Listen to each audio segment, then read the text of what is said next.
Sud Radio Conseil de famille. La chronique patrimoine avec LP Promotion. Ensemble, construisons l'avenir.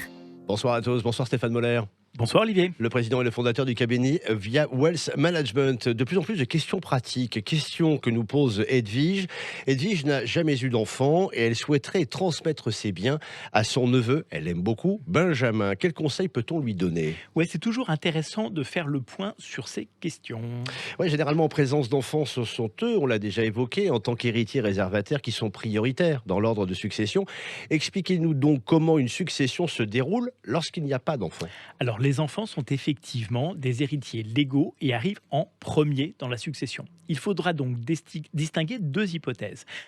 Une personne qui souhaite transmettre à un conjoint et celle qui n'a pas de conjoint. Alors, commençons par le cas où un conjoint successible existe. Alors, nous l'avions déjà expliqué, depuis Oui. 2002, le conjoint est mieux protégé. La loi lui accorde un statut spécifique. Il hérite donc d'une partie de la succession. Et dans le cas où la personne, ce qui est le cas d'Edwige, n'a pas de conjoint, n'a pas d'enfant, peut-elle transmettre son patrimoine à son neveu ou à sa nièce? Alors, les neveux et nièces font partie du deuxième ordre de succession, mais il est impératif de préciser qu'ils n'héritent de rien si leurs parents sont vivants. Ouais, ils ne peuvent donc se faire attribuer une partie de la succession qu'en cas de décès de l'un de leurs parents. Oui, c'est Ah cela. Car en l'absence d'enfants, ce sont les ascendants privilégiés, comme les parents ou les frères et sœurs, qui se partagent la succession. Mais comment Edwige peut-elle donc transmettre à son neveu bien-aimé?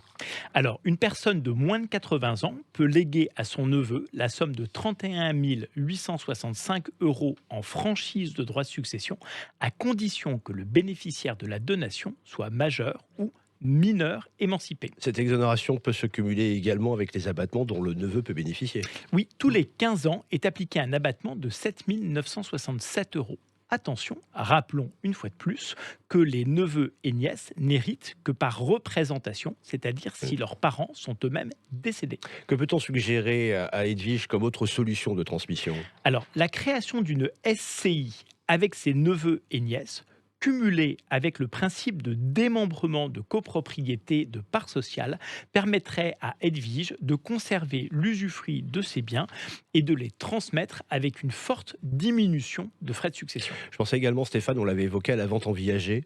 Ouais, bonne Oui. idée. Le neveu ou la nièce de Edwige pourrait lui acheter ses biens en viager. Cet achat présenterait 3 avantages. Un complément de revenu pour Edwige. 2, au moment de son décès, le neveu de Edwige deviendrait propriétaire du bien. 3, il aurait extrêmement peu de frais à payer, puisqu'il n'aurait que comme seul frais les droits de mutation, qui sont de 6 ou 7%, les frais de notaire. Néanmoins, pour une vente en viager, l'État va vérifier que la vente a bien été réglée et que les versements sont bien acquittés tous les mois, sous peine de requalification par le fixe de donation, ce qui entraînerait le paiement de droits de succession. Merci pour ces précisions plus qu'utiles, comme à chaque fois, Stéphane. Merci infiniment, Edwige, pour cette très bonne question. Chronique à retrouver en podcast sudradio.fr. Et puis, comme Edwige, vos bonnes questions sur le blog de Conseil de famille, conseil au pluriel-2-famille.com. On se retrouve lundi, nous. À lundi, Olivier. Très bon week-end. C'était Sud Radio Conseil de famille. La chronique patrimoine avec LP Promotion. Ensemble, construisons l'avenir.